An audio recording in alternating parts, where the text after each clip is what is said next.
తేలు కుట్టడం అనేది భారతదేశంతో సహా చాలా ఉష్ణమండల దేశాలలో ఎప్పటి నుండో ఒక పెద్ద సమస్య. అసలు మీరు ఊహించలేని విషయం ఏంటంటే ప్రతి సంవత్సరం మనుషులలో దాదాపు మిలియన్ మంది తేలుకాటు వల్ల సఫర్ అవుతున్నారు. ఇక దురదృష్టవశాత్తు వేల మంది విషం కారణంగా ప్రాణాలు కోల్పోతున్నారు. ఇక తేలు కుట్టడం వల్ల సడన్ గా తీవ్రమైన నొప్పి, వాపు, ఇంకా కుట్టిన చోట ఎర్రగా మారుతుంది. కొన్నిసార్లు లక్షణాలు చాలా ఎక్కువగా ఉండి జ్వరం, వికారం, అలాగే గుండె లేదా శ్వాస సమస్యలు వచ్చే అవకాశం ఉంటుంది. ఇక మన ఆయుర్వేదంలో తేలు కుట్టడాన్ని వృశ్చిక దంశ అంటారు. ప్రాచీన ఆయుర్వేద గ్రంథాలు కూడా వాటి విషపూరిత స్థాయిని బట్టి రకరకాల తేళ్ల గురించి చెబుతాయి. అందులో కొన్ని సాధారణమైనవి, కొన్ని కొంచెం డేంజర్, ఇంకా మరికొన్ని ప్రమాదకరమైనవి.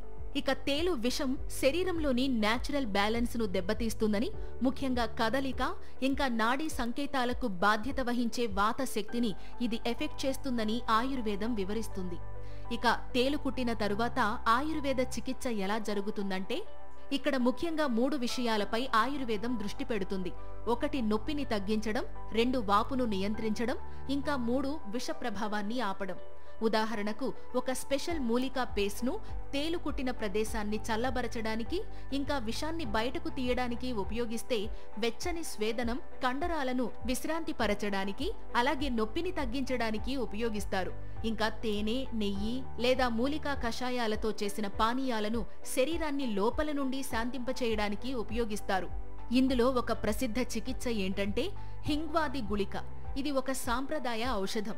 దీనిని పేస్ట్గా చేసి కుట్టిన చోట నేరుగా ఉపయోగిస్తారు. దీనిలో ఇంగువ, హరితాళం వంటివి ఉంటాయి.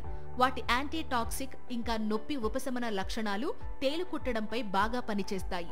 అలాగే పసుపు ఇంకా సైంధవ లవణాన్ని కలపడం లేదా తులసి ఆకుల రసాన్ని ఉపయోగించడం లాంటి సాధారణ ఇంటి చిట్కాలు కూడా వాపును తగ్గించడానికి మరియు త్వరగా నయం చేయడానికి ఉపయోగిస్తారు.